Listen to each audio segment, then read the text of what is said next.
Bonjour, je suis Julien, votre professeur de français. Dans cette unité 7, je vais maintenant vous parler des préfixes valoratifs, des préfixes contraires. Le préfixe est un ensemble de lettres se plaçant en début d'un mot. Il peut exprimer le sens contraire de ce mot, c'est-à-dire des préfixes contraires, mais il peut encore valoriser le sens de ce mot. Ce seront donc des préfixes dits valoratifs. Commençons par les préfixes contraires.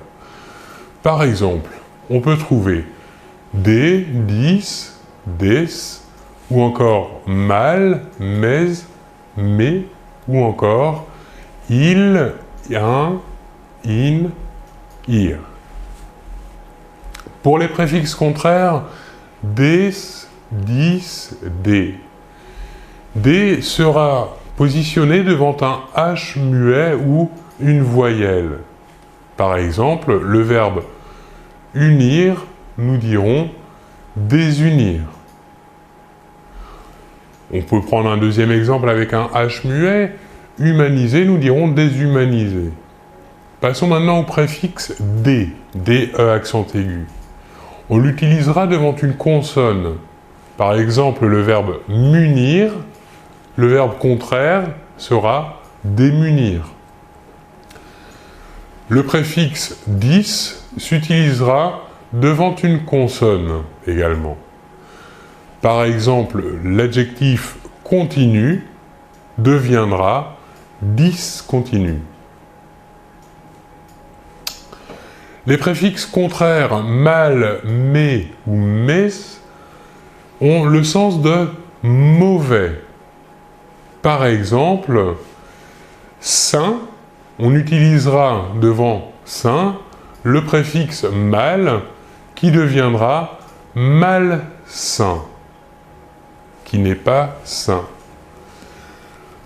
L'adjectif connu, on utilisera le préfixe contraire mais, me accent aigu, et le contraire de cet adjectif deviendra donc méconnu.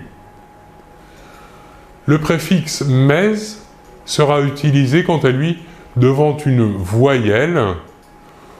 Voyons le substantif entente. Le substantif de sens contraire sera donc mésentente. On continue avec les préfixes contraires maintenant, ir, un, il ou im. Ir sera placé devant la lettre R. Par exemple, l'adjectif réel deviendra irréel, avec double R. Le préfixe un sera quant à lui placé devant un H muet. Par exemple, l'adjectif habituel, en plaçant le préfixe un contraire, l'adjectif contraire sera inhabituel. Le préfixe il s'utilisera, lui, devant un mot commençant par la lettre L. Par exemple, l'adjectif lisible deviendra illisible. Enfin, le préfixe contraire im sera placé devant un P, un B ou encore un M. Un exemple, l'adjectif perméable commence par la lettre P.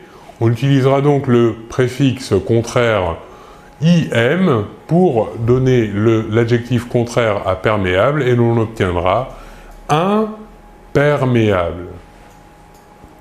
Voilà pour les préfixes dits contraires. Passons aux préfixes dits valoratifs.